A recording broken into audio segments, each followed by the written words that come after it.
نستعينه ونستغفره ونعوذ بالله من شرور أنفسنا وسيئات أعمالنا من يهده الله فلا مضل له ومن يضلل فلا هادي له وأشهد أن لا إله إلا الله وحده لا شريك له وأشهد أن محمدا عبده ورسوله يا أيها الذين آمنوا اتقوا الله حق تقاته ولا تموتن إلا وأنتم مسلمون يا أيها الناس اتقوا ربكم الذي خلقكم من نفس واحدة وخلق منها زوجها وبث منهما رجالا كثيرا ونساء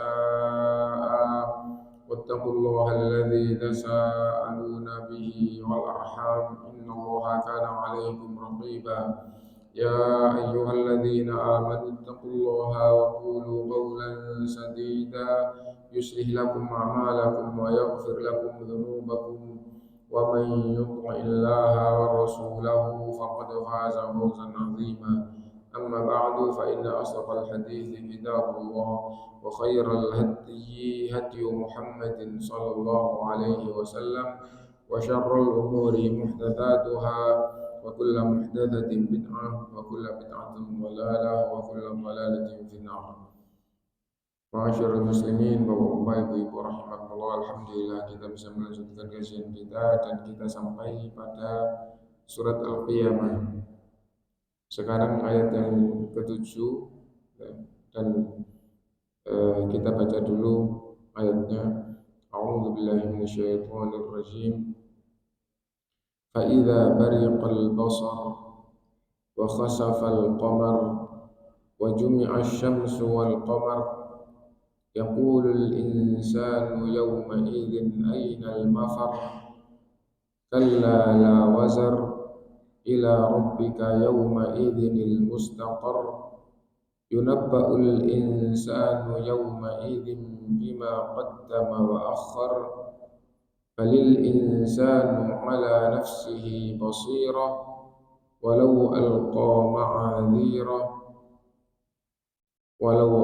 ma'adhira sampai di situ sampai ayat 15. Jadi masih melanjutkan tentang pembahasan tentang hari kiamat.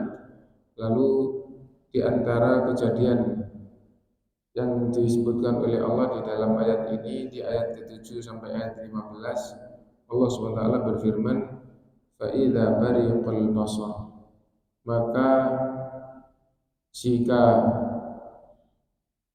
mata terbelalak. Apa maksudnya? Yaitu tatkala kiamat itu terjadi, maka manusia itu matanya terbelalak. Maksudnya matanya terbelalak bagaimana?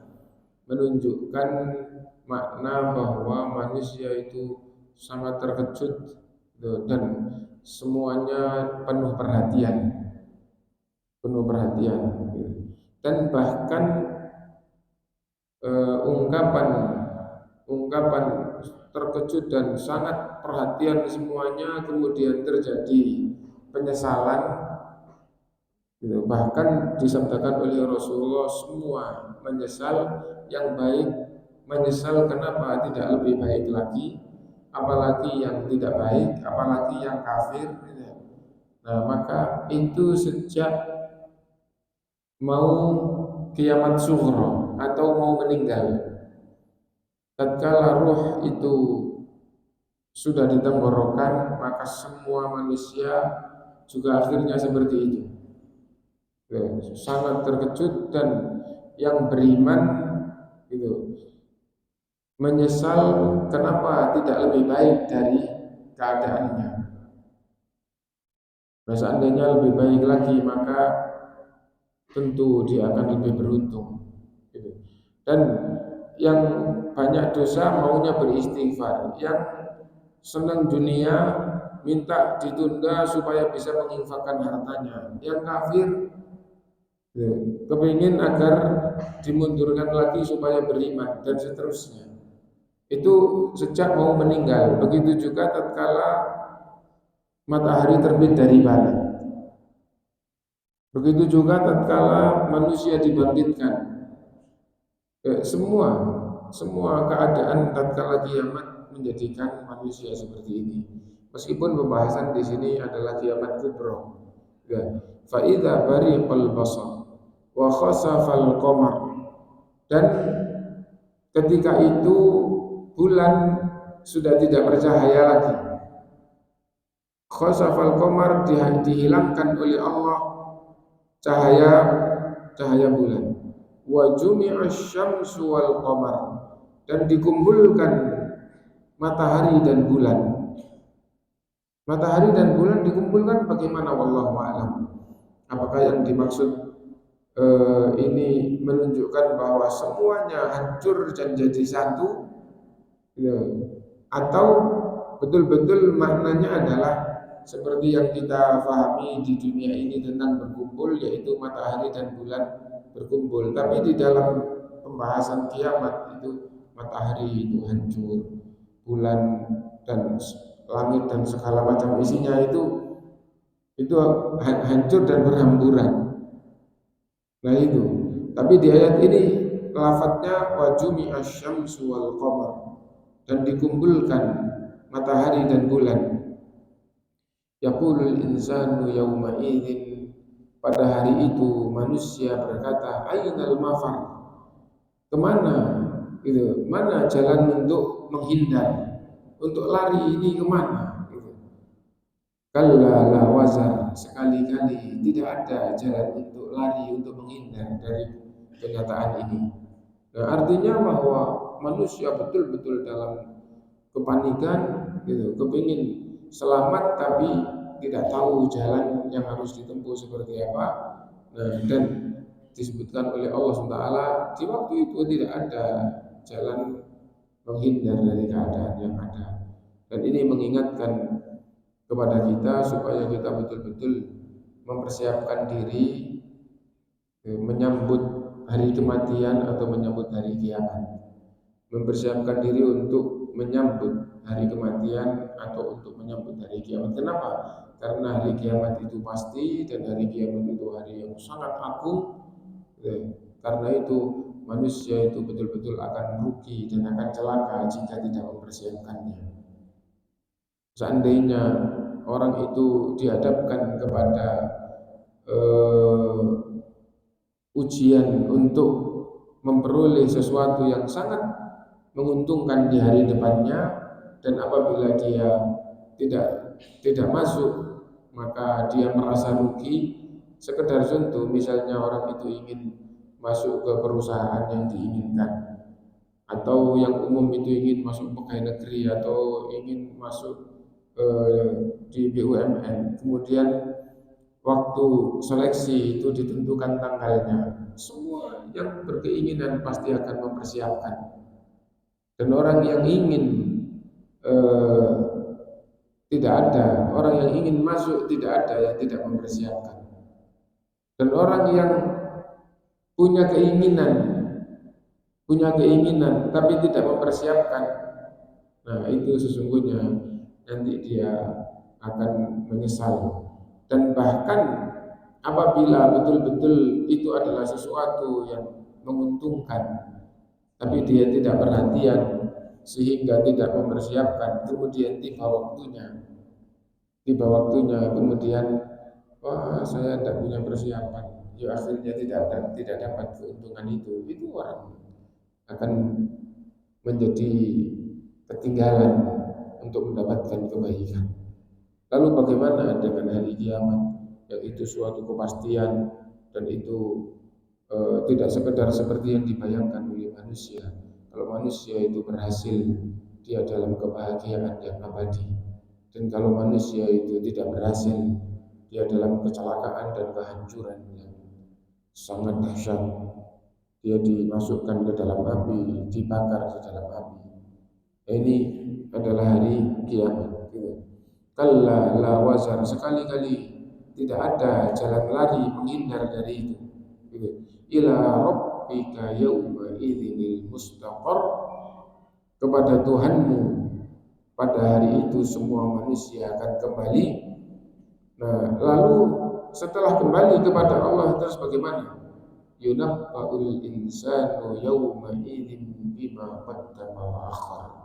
Akan diberitahukan kepada setiap manusia apapun yang telah dikerjakan dan apapun yang tidak dikerjakan yang seharusnya dia kerjakan. Yunabba'ul insan, diberitahukan pada manusia yauma idzin, pada hari itu, bima qaddam, semua apa yang telah dikerjakan. Yang dikerjakan oleh anggota badannya, bahkan yang dikerjakan oleh pikirannya, bahkan yang diperbuat oleh hatinya.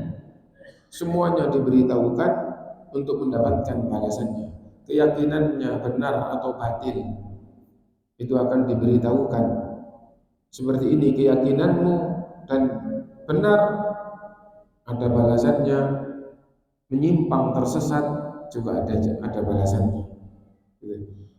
Pikiran juga akan ditunjukkan. Seperti ini pikiranmu, baik ada balasannya, jelek juga ada balasannya. Penglihatan mata, pendengaran telinga, semuanya itu adalah perbuatan akan diberitahukan. Yunabba'ul insanu yawma idzin bima qaddam, akan diberitahukan pada manusia pada hari itu semua perbuatannya. Allah berfirman di dalam Al-Quran banyak hal yang menunjukkan seperti ini. Allah berfirman, innas sam'a wal basara wal fu'ada kullu ulaika kana anhu mas'ula. Sesungguhnya pendengaran, penglihatan, hati, semua akan dimintai pertanggungjawaban atas apa yang diperbuat oleh telinganya, yang diperbuat oleh matanya, yang diperbuat oleh hatinya, semuanya akan dimintai pertanggungjawaban. Lisannya juga seperti itu. Ma yalfidhu min qawlin illa ladaihi raqibun atid. Tidak ada satu lafaz pun yang diucapkan kecuali ada di raqib atau di atid, yang selalu mengawasi dan mencatat apapun yang diucapkan, baik akan ada catatannya, jelek juga akan ada catatannya. Karena itu di sini yunabba'ul insanu yawma idzin bima qaddam wa akhar, dan yang tidak dikerjakan. Yang tidak dikerjakan yang seharusnya dikerjakan tapi tidak dikerjakan, itu juga akan diberitahukan. Apa yang seharusnya dikerjakan dan tidak dikerjakan, yaitu kewajiban. Kewajiban itu harusnya dikerjakan tapi tidak dikerjakan. Kamu tidak menjalankan kewajiban, itu diberitahukan. Ini diberitahukan, kemudian akan ditunjukkan balasannya. Yunabba'ul insanu yawma idzin bima qaddama wa akhar balil insanu ala nafsihi basira.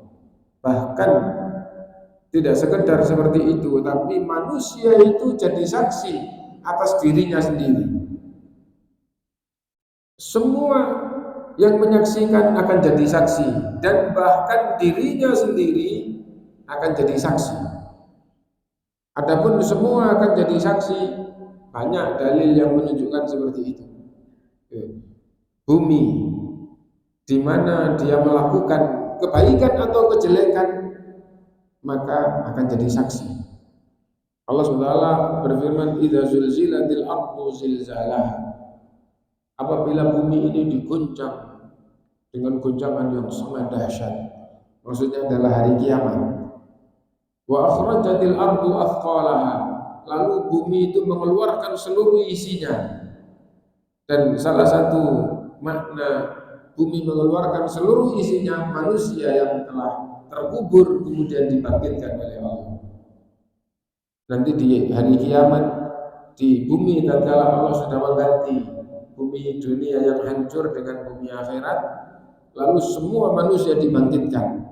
Nah itu bumi tatkala mengeluarkan seluruh isinya. Adapun bumi dunia ini tatkala mengeluarkan seluruh isinya, tatkala hancur semua kandungan bumi ini meluap dan hancur semuanya, permukaan dan dasarnya, Nah, dan di antara isi bumi dunia ini adalah api, dan di bawah lautan itu juga api. Nah, itu semuanya akan hancur, tapi setelah hancur dunia ini kemudian Allah mengganti langit dengan langit akhirat, Allah mengganti bumi dengan bumi akhirat. Wa akhrajatil ardu athqalaha, bumi mengeluarkan isinya, tafsirnya adalah manusia dibandingkan keluar dari bumi akhirat.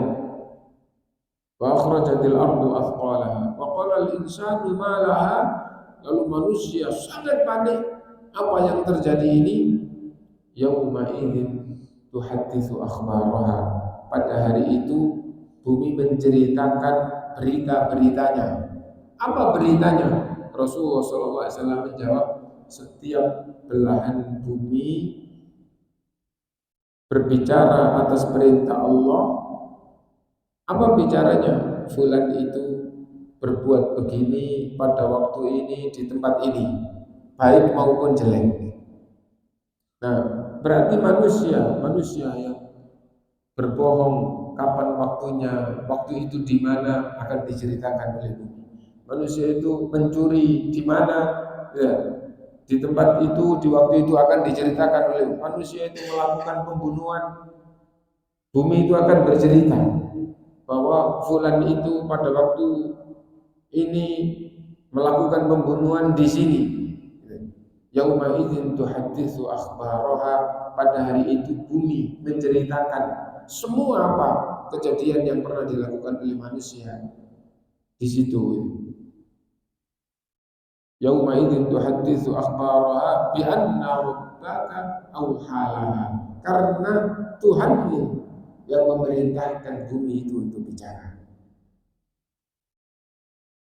Nah, dan ini menunjukkan supaya manusia itu betul-betul faham dan sadar bahwa kamu berbuat apapun, maka bumi ini nanti di hari kiamat akan jadi saksi.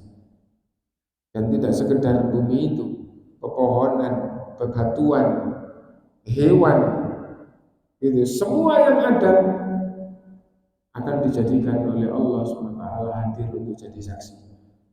Karena itu Rasulullah SAW bersabda, apabila kamu mengumandangkan azan, maka keraskan suaramu. Kenapa?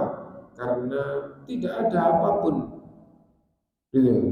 sampai di mana suaramu, suara azanmu, tidak ada apapun, manusia, hewan, bebatuan, tumbuh-tumbuhan, nanti akan jadi saksi bahwa kamu mengumandangkan azan. Nah, menunjukkan bahwa semua akan jadi saksi. Dan bahkan di ayat ini manusia itu akan jadi saksi atas dirinya sendiri. Gitu. Di sini Allah SWT berfirman, "Balil insanu yawma idzin bima qaddama, balil insanu ala nafsihi basira." Bahkan manusia itu akan jadi saksi atas dirinya sendiri. Di surat Yasin misalnya Allah SWT berfirman, "Al-yawma nakhtimu ala afwahihim wa tukallimuna aydihim wa tashhadu arjuluhum bima kanu yaksibun." Pada hari ini aku tutup mulutnya. Pada hari ini, pada hari kiamat tatkala dimintai pertanggungjawaban, mulutnya ditutup supaya tidak bohong, maksudnya begitu. Wa tukallimuna aydihim, yang berbicara adalah tangannya tatkala tangannya dimintai pertanggungjawaban. Tangannya berbuat apa? Tangannya nanti yang berbicara. Wa tashhadu arjuluhum, dan kakinya akan jadi saksi. Kakinya akan jadi saksi. Nah, tidak hanya kakinya, bahkan semua anggota badannya akan jadi saksi. Allah SWT berfirman, tatkala manusia dimintai pertanggungjawaban, kemudian anggota badannya jadi saksi. Wa qalu li juludihim, mereka berkata kepada kulit-kulit mereka sendiri, lima syahidtum alaina, kenapa kalian jadi saksi? Qalu antaqana Allahu alladzi antaqa kulla syai'. Semuanya jawab, yang menjadikan kami berbicara jadi saksi adalah Allah Subhanahu wa ta'ala. Nah, intinya bahwa manusia itu akan menjadi saksi, difahami supaya gampang. Kamu berbuat apa, anggota badanmu jadi saksi atas perbuatanmu. Kamu melakukan kejahatan di sini, kakimu akan jadi saksi, lututmu akan jadi saksi, tanganmu jadi saksi, telingamu jadi saksi, semuanya akan jadi saksi. Nah, supaya manusia ini di dalam melakukan kebaikan ikhlas kepada Allah. Kenapa?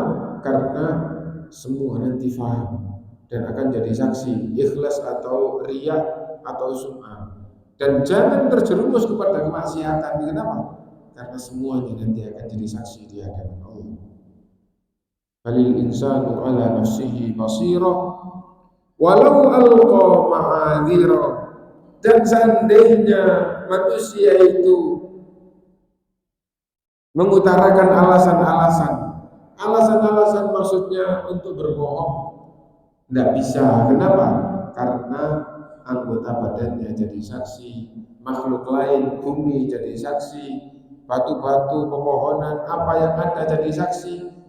Karena itu seandainya mengutarakan alasan untuk berbohong tidak bisa. Walau alqa ma'adhira. Nah, ini kejadian nanti di hari kiamat. Kemudian ayat berikutnya pembahasannya itu berkaitan dengan bab yang lain. Karena itu untuk pagi ini yang kita baca sampai di situ sampai ayat 15. Dan seperti biasa barangkali ada pertanyaan-pertanyaan, dibuka pertanyaan. Kalau tidak ada, karena waktunya masih cukup lumayan panjang sampai matahari terbit, baru kita lanjutkan ayat berikutnya. Monggo, barangkali ada yang mau ditanyakan.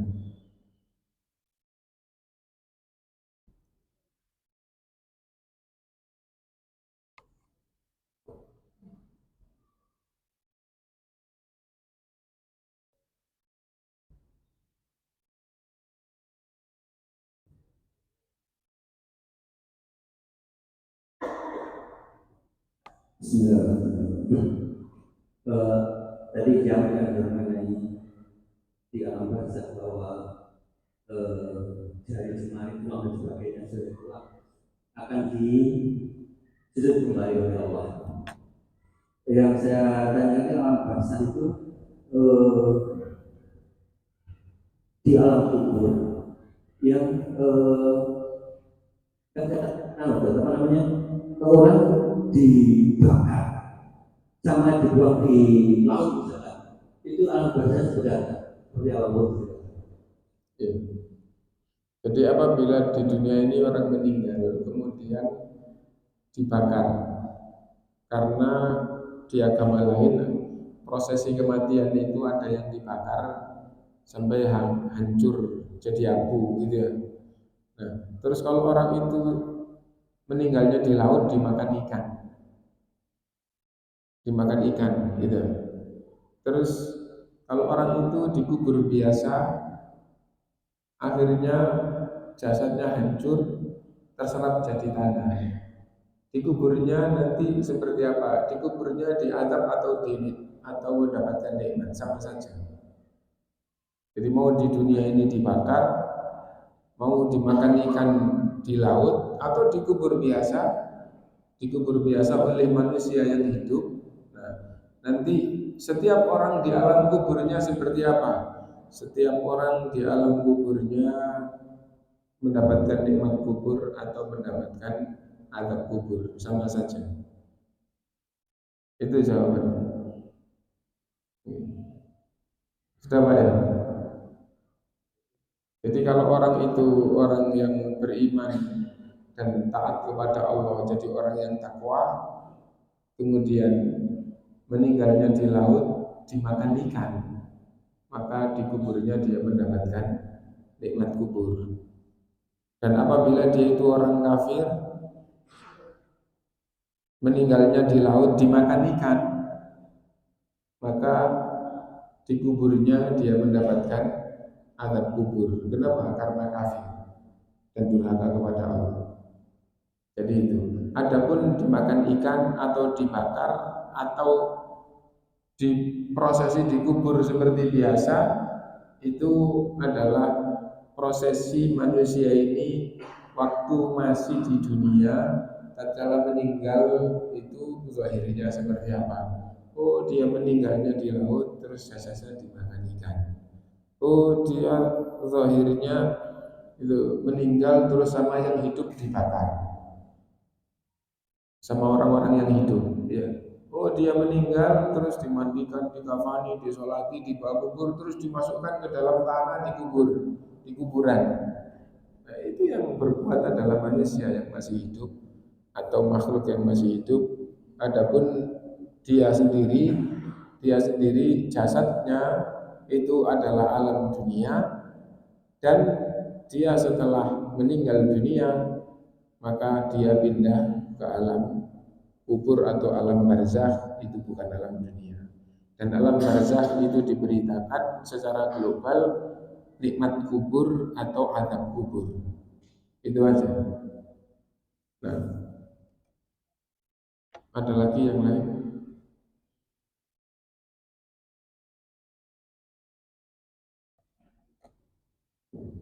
Assalamualaikum warahmatullahi wabarakatuh. Waalaikumsalam. Mohon pencerahannya Ustaz, jadi di kitab Lauhul Mahfuz itu kan sudah tertulis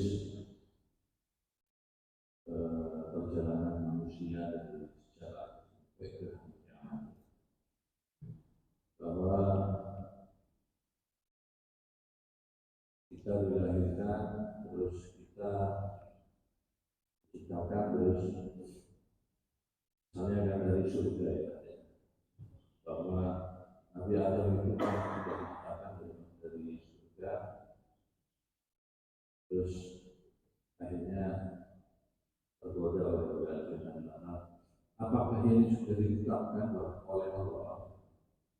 Manusia itu kok cenderung berbuat. Adam mestinya kan terus di surga tidak tergoda oleh setan, sehingga manusia turun ke bumi, dan itu sudah dipilih oleh Allah menjadi ke bumi. Maksud saya pertanyaannya adalah kenapa manusia itu hak yang sudah turun Nabi Adam itu sudah menjadi ke bumi? Apakah itu istilah manusia yang tidak hidup atau tidak? Iya, iya. Terima kasih. Ya, jadi kalau tadi diawali bahwa semua perjalanan kehidupan atau perjalanan alam ini telah ada catatannya, mestinya pertanyaan itu adalah semuanya sudah dicatat, semuanya sudah dicatat. Jadi kalau manusia itu sebelum lahir sampai akhirnya lahir, sampai akhirnya meninggal, sampai nanti dikubur di akhirat, itu semuanya sudah ada catatannya. Nah, mestinya kelanjutan pertanyaan itu bukan penjelasan, apalagi penjelasannya tidak pas gitu ya, tapi kemudian memunculkan pertanyaan. Biasanya yang di kitab-kitab ulama itu adalah gitu, pertanyaannya itu kaitannya dengan masalah amal. Kenapa harus beramal apabila semuanya sudah ada catatannya? Itu. Nah, kenapa? Karena kalau semua sudah ada catatannya kan berarti semuanya pasti jalan sesuai dengan catatan. Kalau manusia itu perjalanannya sudah ada catatannya, seperti sahabat yang bertanya, wahai Rasul, gitu. Kalau semuanya sudah tercatat, gitu, kenapa kita tidak pasrah saja kepada catatan? Gitu. Maksudnya pasrah itu tidak pakai beramal, tidak pakai berusaha, tidak pakai beramal. Ya kita pasrah aja pada catatan. Nah, dan pertanyaan yang lain juga, kalau surga itu semua sudah ada catatan nama-namanya, dan neraka juga sudah ada catatan nama-namanya, gitu. Kenapa kita harus beramal? Nah itu pertanyaan sahabat kepada Rasulullah SAW. Nah, ya intinya bahwa pembahasan masalah takdir, gitu, bahwa sebelum makhluk itu ada, dan sebelum Allah berkehendak, Allah sudah tahu. Allah sudah tahu. Itu disebut dengan sifat ilmu. Bahwa Allah punya sifat ilmu. Ilmu itu artinya tahu. Zatnya alim. Alim itu zat yang maha tahu. Jadi Allah berilmu, gampangnya begitu ya. Untuk memudahkan bahasa, Allah itu zat yang berilmu. Apa maksudnya berilmu? Zat yang tahu dan pengetahuannya itu sempurna. Nah itu sifat ilmu Allah. Dan nama Allah Al-Alim, zat yang maha mengetahui. Lalu di dalam pelajaran tentang ilmu Allah itu sudah sempurna sejak, atau bukan sejak, bahasanya ilmu Allah itu sudah sempurna bersama zatnya. Ilmu Allah itu sempurna bersama zatnya. Apa maksudnya? Zat Allah sempurna, tidak berawal, ilmu Allah juga sempurna, tidak berawal. Nah, sampai di sini mudah-mudahan paham semua ya. Karena ini agak panjang, kalau ada yang nggak paham langsung angkat tangan. Ya. Jadi kembali bahwa Allah punya sifat ilmu. Ilmu artinya tahu. Dan ilmu Allah tidak berawal sebagaimana zatnya tidak berawal. Nah itu. Apa saja yang Allah ketahui? Yang Allah ketahui itu mencakup segalanya, tapi segalanya itu ada dua macam, tentang dirinya dan tentang makhluknya. Saya ulang, pengetahuan Allah itu mencakup segalanya. Ya. Mencakup segalanya itu dua macam, yaitu tentang dirinya dan tentang makhluknya.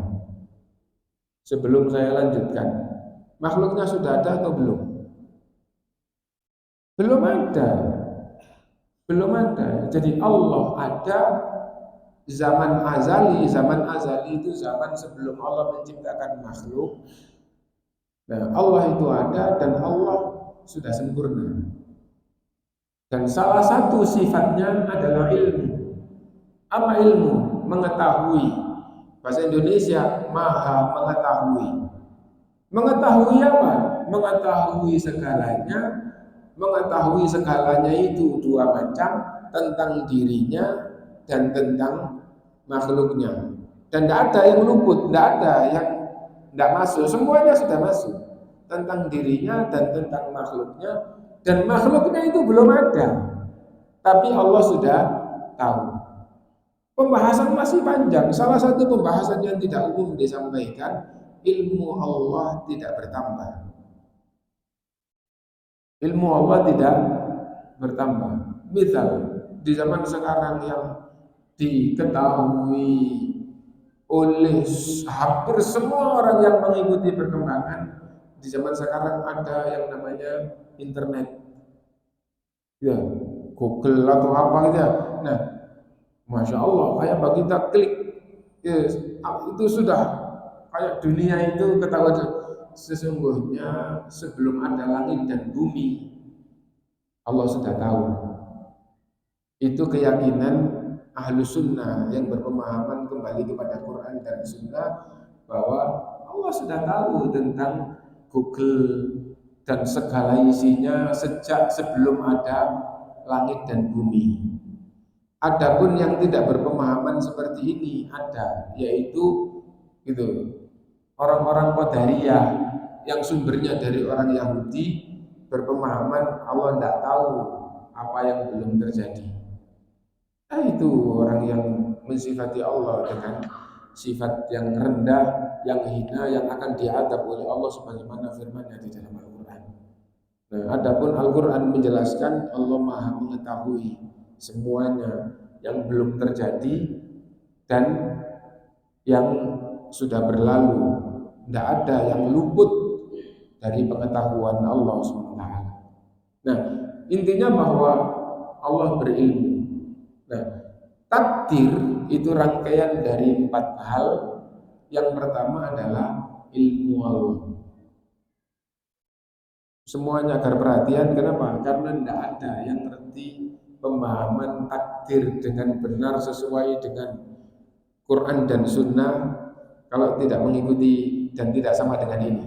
Bahwa takdir itu rangkaian dari 4 hal. Yang pertama adalah ilmu, maksudnya ilmu Allah tadi. Nah, yang kedua ilmu Allah yang berkaitan dengan makhluk atau ilmu Allah tentang makhluk itu dicatat oleh Allah. Catatan itu disebut dengan catatan takdir. Yang umum manusia mendengar atau mempelajari sedikit tentang catatan takdir. Oh, sudah ada catatannya di Lauhul Mahfuz. Nah, jadi itu catatan takdir. Gitu. Rasulullah SAW bersabda, "Awwalu ma khalaqallahul qalam." Pertama kali yang Allah ciptakan adalah pena. Faqala lahu uktub. Lalu Allah berfirman kepada pena, tulislah. Qala rabbi madza aktub. Pena itu menjawab, wahai Tuhanku, apa yang aku tulis? Uktub maqadira kulla syai'. Tulislah takdir segala sesuatu, segala hal. Nah, berarti takdir segala hal telah ditulis oleh pena. Nah, di hadis yang lain, kataballahu maqadirul khalaiq bi khamsina alfi sanatin qabla an yakhluqas samawati wal ardh. Allah mencatat takdir seluruh makhluk 50.000 tahun sebelum Allah menciptakan langit dan bumi. Faedah dari hadis yang kedua ini bahwa segala makhluk telah dicatat. Allah mencatat takdir makhluk semuanya. Berarti semua sudah ada catatannya. Faedah yang kedua, diberitahukan waktunya.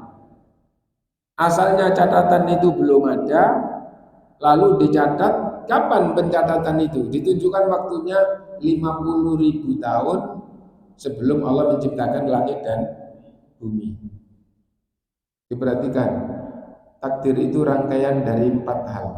Yang pertama adalah apa tadi? Ilmu Allah. Ilmu Allah, ya.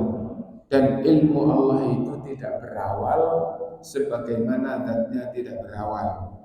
Dan ilmu Allah itu sudah mencakup segala hal, sudah sempurna.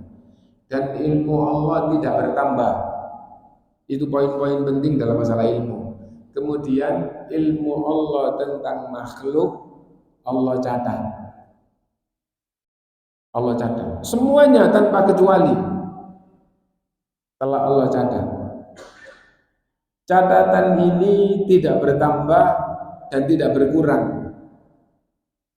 Diperhatikan catatan ini. Kenapa? Karena Rasulullah SAW bersabda, rufi'atil qalamu wa jaffatis suhuf. Pena yang kemudian diangkat oleh Allah dan catatan itu sudah kering. Ulama memberi penjelasan hadis ini, pena diangkat oleh Allah sudah tidak tulis lagi. Sudah tidak tulis lagi. Dan catatan sudah kering, maksudnya sudah tidak berubah. Nah, jadi itu sudah sempurna dan sudah tidak ada tambahan dan tidak ada perubahan. Lalu ditunjukkan contohnya yang dicatat beberapa hal di dalam Al-Quran. Contohnya seperti apa? Wa ma tasqutu min waraqatin illa ya'lamuha wa la habbatin fi dhulumatil ardi wa la ratbin wa la yabisin illa fi kitabim mubin. Tidak ada satu daun pun yang jatuh kecuali Allah tahu. Tidak ada satu daun pun yang jatuh. Di depan masjid ini ada berapa pohon ini? Kayaknya 10 pohon aja lebih ini ya. Setiap pohon daunnya berapa? Ya. Dan minggu kemarin yang jatuh berapa? Tidak ada satu daun pun yang jatuh kecuali Allah tahu. Dan tidak ada satu biji pun di dasar bumi bagian manapun kapan basah berubah jadi kering kecuali Allah tahu, dan semuanya sudah Allah catat di dalam kitab yang jelas. Diperhatikan ya, Allah tahu dan sudah Allah catat di dalam kitab yang jelas. Adapun pengetahuannya tidak berawal. Adapun catatannya 50.000 tahun sebelum Allah menciptakan langit dan bumi. Adapun jatuhnya daun itu kapan? Salah satunya di depan kita hari ini, kan itu. Daun yang jatuh di depan kita hari ini ada yang jatuh. Nah itu pengetahuan Allah tidak berawal. Catatannya 50.000 tahun sebelum Allah menciptakan langit dan bumi. Berubah basah jadi kering ada catatannya. Kalau pakai kaidah yang lebih penting, maka yang dikaitkan dengan syariat itu lebih penting dengan yang tidak dikaitkan dengan syariat. Kalau pakai kaidah itu ya, maka rambut hitam berubah jadi putih itu lebih penting untuk dicatat dibandingkan dengan biji basah berubah jadi kering. Saya ulang. Dengan kaidah yang dikaitkan dengan syariat lebih penting dibandingkan dengan yang tidak dikaitkan dengan syariat. Syariat itu apa? Syariat itu agama Allah. Agama Allah ya perintah sholat, larangan mencuri, gitu ya. Perintah sedekah, diperintah masuk masjid pakai kaki kanan dulu. Itu semua adalah syariat. Syariat itu berupa perintah dan larangan. Nah, yang dikaitkan dengan syariat itu lebih penting dibandingkan dengan yang tidak dikaitkan dengan syariat. Gitu ya. Lah kalau begitu berarti rambut hitam berubah jadi putih itu dikaitkan dengan syariat dalam agama Islam. Ada syariatnya. Gitu. Rambut hitam berubah jadi putih. Gitu. Apa maksudnya? Mulai berubah. Kan gitu ya. Ternyata ada bab yang berkaitan dengan uban dalam agama. Apakah ada di dalam Quran, di dalam hadis bab biji basah berubah jadi kering? Tidak ada. Nah, kalau biji basah berubah jadi kering dicatat, maka rambut hitam berubah jadi putih lebih penting untuk dicatat. Apa maksudnya? Pencatatan itu mencakup segala hal. Maksudnya begitu. Gitu.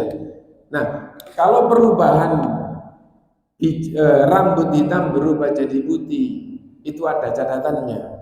Apa manusia jadi kafir berubah jadi Islam atau Islam murtad jadi kafir? Tidak ada catatannya. Nah, sudah pasti lebih penting untuk dicatat. Sudah pasti lebih penting. Maksud apa? Catatan ini mencakup segala hal. Diperhatikan ya. Apakah Allah sudah berkehendak tentang makhluk? Jawabannya belum. Allah belum berkehendak. Ini baru pertama dan kedua, ilmu Allah tidak berawal. Lalu yang kedua, ilmu Allah tentang makhluk Allah catat. Lalu tahap ketiga tentang takdir. Tiga. Apa yang ketiga? Ketika tiba waktunya, maka Allah berkehendak supaya terjadi. Ketika tiba waktunya, maka Allah berkehendak supaya terjadi. Semua yang terjadi dengan kehendak Allah. Dan jika Allah tidak menghendaki, tidak akan terjadi. Kalau Allah tidak menghendaki orang ini jatuh, orang ini tidak akan jatuh. Kalau Allah menghendaki orang ini melahirkan, akan melahirkan. Kalau dia hamil tidak bisa lahir janinnya, itu karena kehendak Allah. Semuanya berjalan dengan kehendak Allah. Karena itu di tingkatan yang ketiga ini, semua berjalan dengan kehendak Allah. Kalau Allah menghendaki pasti terjadi, kalau tidak menghendaki tidak akan terjadi. Tapi yang ketiga ini bahasanya adalah ketika tiba waktunya maka Allah menghendaki supaya terjadi. Itu yang ketiga. Karena itu tidak ada apapun kecuali berjalan dengan kehendak Allah. Diperhatikannya. Orang masuk surga dengan kehendak Allah apa enggak?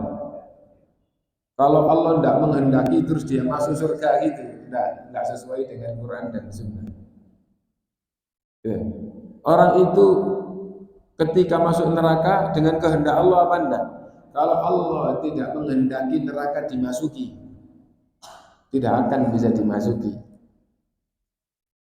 Nah, kalau enggak berpemahaman kayak gitu, berarti dia tidak kembali kepada Quran dan Sunnah. Nah, diperhatikan ya.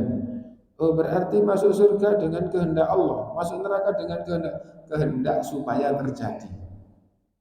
Supaya terjadi. Di ayat lain supaya jalan. Di ayat yang lain dengan izin Allah. Semua terjadi dengan izin Allah. Nah, maksudnya sama. Nah, diperhatikan ya. Jadi dengan kehendak Allah. Tidak ada makhluk ini yang jadi tanpa kehendak Allah. Tidak ada makhluk ini yang berubah tanpa kehendak Allah. Semuanya berjalan dengan kehendak Allah. Kehendak ini kehendak supaya terjadi. Itu. Dan kehendak itu tidak ada yang keluar dari catatan. Dan catatan itu semuanya sesuai dengan apa? Sesuai dengan apa? Sesuai dengan makhluk atau sesuai dengan Allah? Catatan itu sesuai dengan apa? Sesuai dengan ilmunya. Kok sesuai dengan kehendak? Gimana? Kehendak belum ada sudah dicatat gitu ya. Jadi ilmu Allah tidak berawal. Ilmu Allah itu tentang dirinya dan tentang makhluk. Yang kedua, ilmunya tentang makhluk dicatat. Disebut dengan catatan takdir. Yang ketiga, tatkala tiba waktunya Allah kehendaki supaya terjadi. Supaya terjadi itu daun itu supaya jatuh. Sebelum ada daunnya Allah kehendaki supaya keluar. Dan seterusnya. Basah Allah kehendaki supaya kering. Kering Allah kehendaki kena air. Basah lagi terus pecah, terus tumbuh. Semua berjalan dengan kehendak Allah. Nah, tatkala tiba waktunya Allah kehendaki supaya terjadi. Yang ketiga, yang keempat, ketika Allah sudah menghendaki maka jadilah apa yang Allah kehendaki tersebut. Yang ketiga itu kehendak Allah, yang keempat itu wujud dari apa yang Allah kehendaki. Nah, karena itu takdir itu apa? Wujudnya apa? Itulah takdir. Jatuh, dilindas, digilas sama kereta. Itu wujudnya. Itulah takdir. Itulah wujudnya takdir. Adapun takdir ini rangkaiannya adalah ilmu Allah. Soal, sebelum langit dan bumi ada, apakah Allah sudah tahu bahwa ada orang kegilas kereta? Apa jawabannya? Allah sudah tahu atau belum? Jawabannya, orang yang berpemahaman kembali kepada Quran dan Sunnah dengan pemahaman generasi awal Islam, Allah sudah tahu. Langit dan bumi belum ada, Allah sudah tahu ada orang yang kegilas kereta. Adapun yang diikuti oleh orang Mu'tazilah, sumbernya ilmu setan dari orang Yahudi. Ilmunya ilmu setan dari orang Yahudi, kemudian diikuti oleh orang Mu'tazilah. Nah, Allah tidak tahu sebelum terjadi. Itu mereka gitu. Nah, kita mau ke Quran Allah Maha mengetahui atau kita ngikutin orang kayak begitu kan gitu intinya. Nah, jadi Allah sudah tahu gitu. Ilmu Allah yang berkaitan dengan makhluk Allah catat, ketika tiba waktunya Allah kehendaki, ketika Allah menghendaki maka terjadi, dan semua kejadian yang ada difirmankan oleh Allah, inna kulla syai'in, sungguh segala sesuatu, khalaqnahu biqadar, kami telah ciptakan dengan takdir. Dengan takdir apa? Ilmu. Lalu telah kami tulis, lalu kami kehendaki, kemudian itulah jadinya. Itu inna kulla syai'in khalaqnahu biqadar. Nah, ini yang berkaitan dengan takdir, ya. Dan kita harus beriman. Adapun yang dirasakan oleh manusia, ada yang enak, ada yang tidak enak. Ada yang enak, ada yang tidak enak. Diperhatikan, semua yang enak diberitakan enak pada manusia itu karena rahmat Allah. Yang tidak enak pada manusia itu ujian dari Allah dan karena kebijaksanaan Allah. Diperhatikan, ya. Yang dirasakan oleh manusia semuanya itu ada yang enak, ada yang tidak enak, dan yang semakna. Yang enak itu karena rahmat Allah. Adapun yang dirasakan manusia tidak enak itu ujian dari Allah karena kebijaksanaan Allah. Nah, rahmat itu baik apa jelek? Baik ya. Kebijaksanaan itu baik apa jelek? Bijaksana itu sifat baik ya. Jadi bijaksana. Jadi yang tidak enak pada hamba itu karena kebijaksanaan Allah, dan itu sebagai ujian. Nah, jadi itu ini diuji. Itu yang bab enak dan tidak enak. Kemudian bab yang baik dan buruk dalam pandangan agama. Baik dan buruk dalam pandangan agama. Surga itu baik, neraka itu buruk atau jelek dalam pandangan agama. Ya. Taat itu baik, maksiat itu jelek dalam pandangan agama. Nah, diperhatikan. Adapun yang baik dan buruk dalam pandangan agama. Yang baik itu tetap karena rahmat Allah. hidayah itu rahmat Allah, iman Islam itu rahmat Allah. Dan keburukan itu karena ngikutin hawa nafsu dan karena godaan setan. Diperhatikan ya.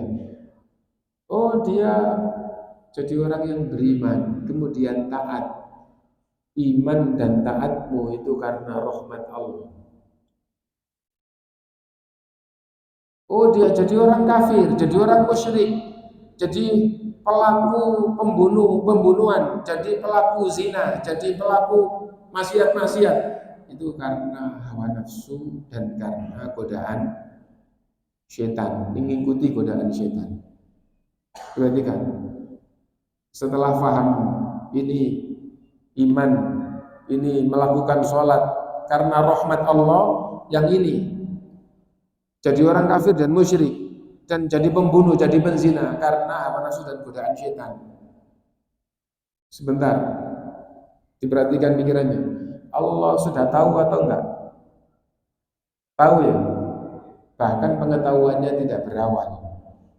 Lalu pengetahuannya tentang makhluk dicatat. Oh, makhluk ini dicatat dari pengetahuan Allah dicatat gitu. Akhirnya dia menerima hidayah rahmat dari Allah. Dan orang ini ngikutin setan, akhirnya jadi penzina.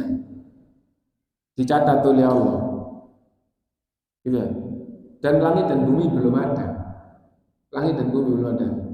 Terus akhirnya orang ini nanti itu dicatat tempatnya di surga. Allah tahu.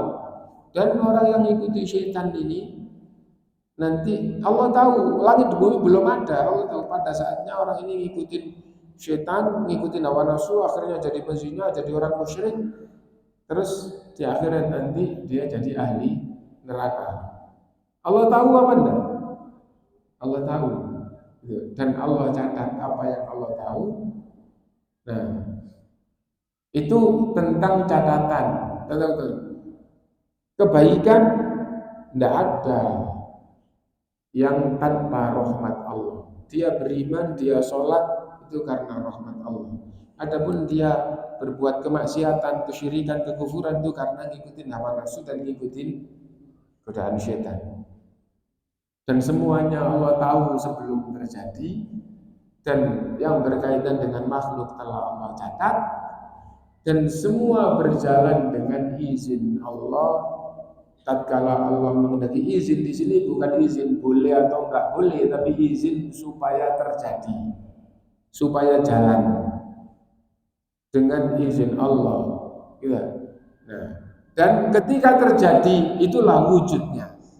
Itulah wujudnya. Nah, itulah pembahasan takdir. Dan mudah-mudahan faham, dan ada kitab ulama tentang takdir itu lebih tebal daripada Quran dan tulisannya lebih kecil gitu ya. Nah, kalau seandainya itu dibaca pelan-pelan terus memahami setiap bab itu, maka ilmu tentang takdir itu akhirnya jadi mendalam. Mungkin itu, dan kalau ada yang masih 5 menit barangkali ada yang mau bertanya, kalau enggak ada sudah waktunya sholat syuruh. Enggak apa. Yang kurang jelas juga boleh minta untuk memperjelas, enggak apa-apa.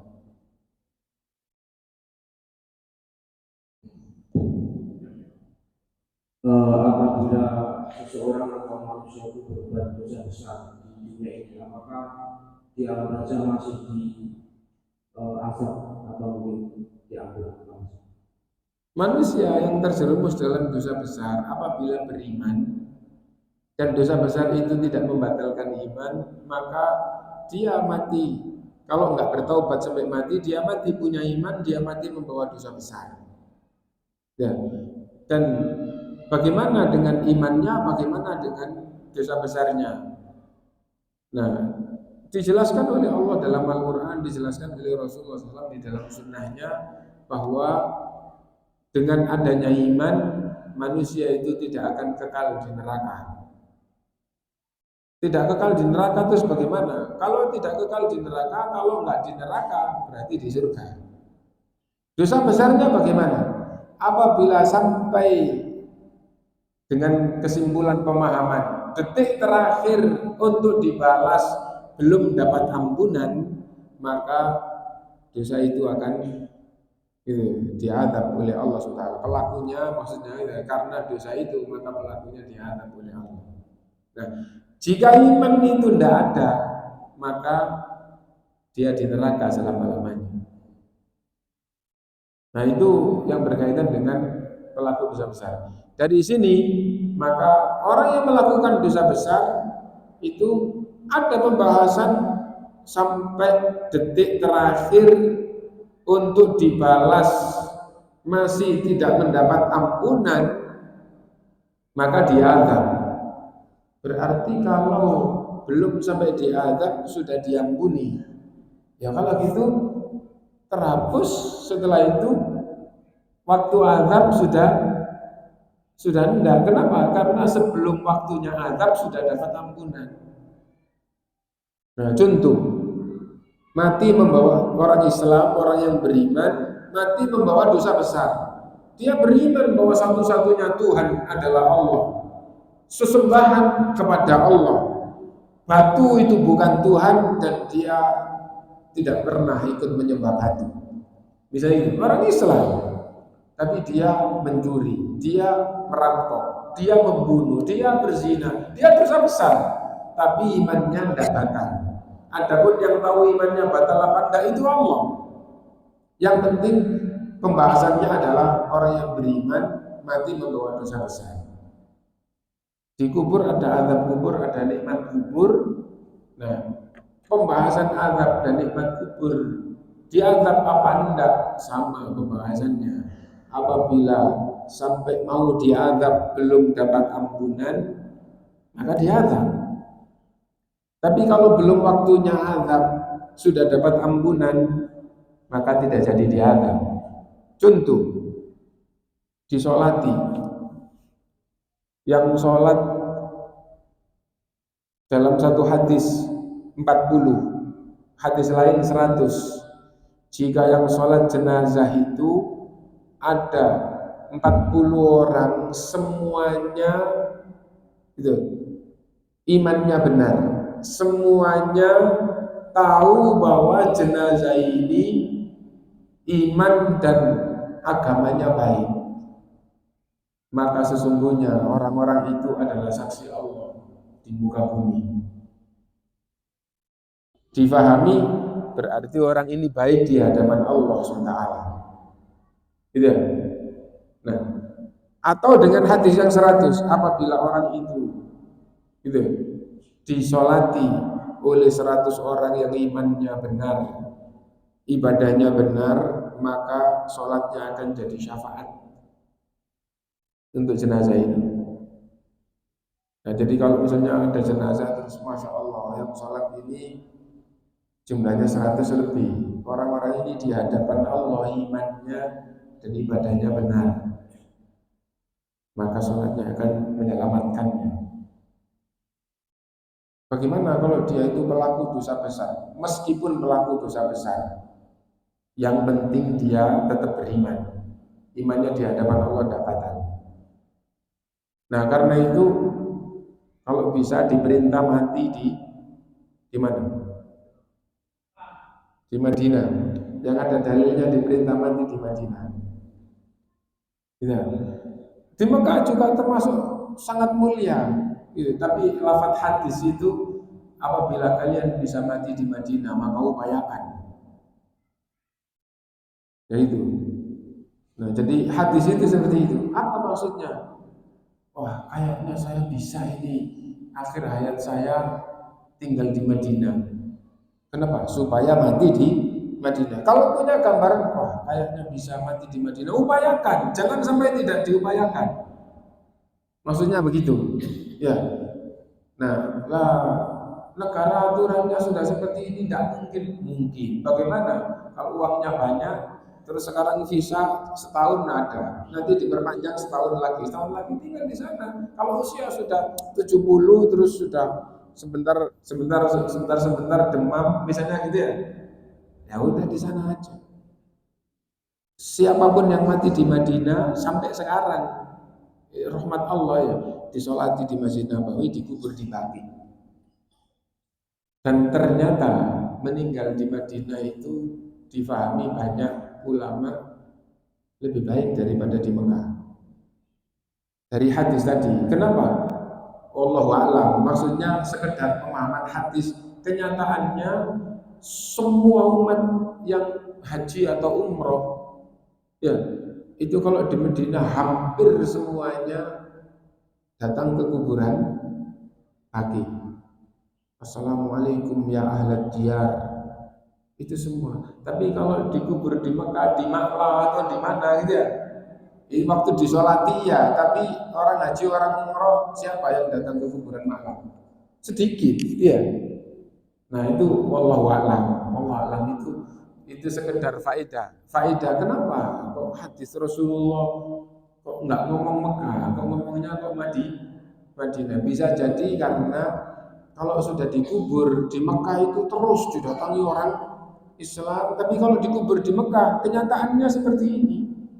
Sedikit sekali yang ziarah kubur ke kuburan Mekah. Tapi kalau di Baqi, Masya Allah, bisa jadi karena itu. Kembali, kalau orang itu dosa besar iya, tapi meninggal disolati orang segitu banyaknya, yang sholat itu imannya dan ibadahnya di hadapan Allah benar. Lah berarti butuh, kita harus berusaha punya komunitas, kita berusaha hidup di lingkungan orang-orang yang imannya benar, yang ibadahnya benar. Karena itu yang pertama kita harus punya prinsip beragama kembali kepada Quran dan Sunnah. Yang kedua, berusaha kumpul di orang-orang yang punya pemahaman sama. Ya, kita beragama harus kembali kepada Quran dan Sunnah. Punya prinsip kayak gitu, kumpul. Kenapa? Karena secara umum nanti kalau meninggal, mereka akan berusaha datang. Kenapa? Karena ajarannya seperti itu. Meninggal di mana? Sidoarjo, Surabaya datang. Karena apa? Karena harta, karena kepemimpinan, karena organisasi. Enggak, karena sesuai dengan Quran dan Sunnah dan ada keakraban. Nah, nanti akhirnya dihadiri untuk disolati, mudah-mudahan jadi sahabat. Meskipun meninggal punya dosa besar, maka punya harapan sebelum diadab dikubur sudah dapat ampunan. Lalu pembahasan tentang al-imanu bil barzakh, iman kepada alam kubur ya. Ada pembahasan azab kubur itu bisa terus, bisa terputus. Bagaimana azab kubur yang terus, yang terputus? Ternyata penjelasan itu sesungguhnya orang diazab di kubur, ya, sesungguhnya orang di alam kubur itu pahala bisa bertambah, dosa bisa terhapus. Dari mana itu? Lah kalau dia punya amal jariah, dia meninggal tahun 2000, punya amal jariah 2010, apa enggak ngalir terus pahalanya? Terus dia punya anak, punya teman-teman di masjid, setiap khotib Allahumma ghfirlil muslimina wal muslimat wal mu'minina wal mu'minat al ahya'i minhum wal amwat. Itu memohonkan ampun untuk orang Islam. Semakin dekat kaitannya yang berdoa, kaitannya makmum yang mengaminkan, semakin dekat kaitannya, Allah Maha tahu, maka semakin terkait dengan mereka. Sekarang begini, di Malaysia atau katakanlah di Jepang ada masjid, ada teman yang kuliah di Jepang, terus di sana ternyata tinggal dekat masjid dan ngurusi masjid. Kalau seandainya itu yang sholat di sana itu tidak ada yang kenal kita, khutbah Jumat terus Allahumma ghfirlil muslimina wal muslimat wal mu'minina wal mu'minat al ahya'i minhum wal amwat. Kita di sini ikut didoakan apa enggak? Ikut didoakan, tapi yang kenal dengan yang berdoa, dengan jamaah yang mengaminkan, itu kaitannya lebih dekat dibandingkan dengan yang tidak kenal. Paham toh ya? Nah, karena itu ziarah kubur. Assalamualaikum ya ahlat diyar minal mu'minina wal muslimin. Semoga Allah memberi keselamatan kepada kalian, wahai penghuni kubur.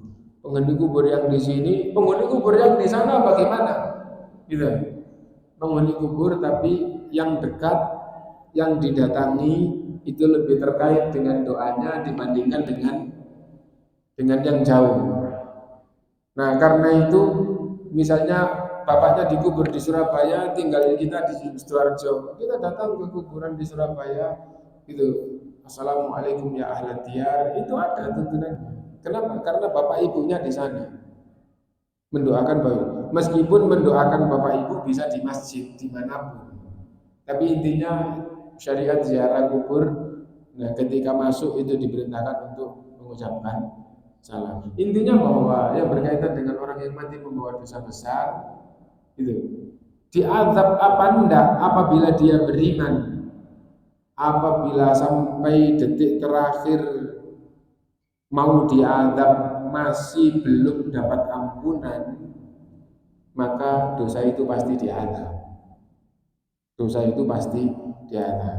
Nah, kita berharap kepada Allah SWT semoga kekurangan-kekurangan dan kesalahan-kesalahan kita sengaja maupun tidak kita sengaja semuanya diampuni oleh Allah Subhanahu wa taala, dan semoga semua kebaikan kita diterima dan dilipat gandakan oleh Allah SWT, dan semoga tatkala kita mengakhiri dunia ini, mengakhiri dunia dalam keadaan radiyatan mardiyah, dalam keadaan husnul khotimah. Mudah-mudahan bermanfaat untuk kita semuanya. Subhanakallahumma bihamdika asyhadu an la ilaha illa anta astaghfiruka wa atubu ilaik. Walhamdulillahirabbil alamin. Wassalamualaikum warahmatullahi wabarakatuh.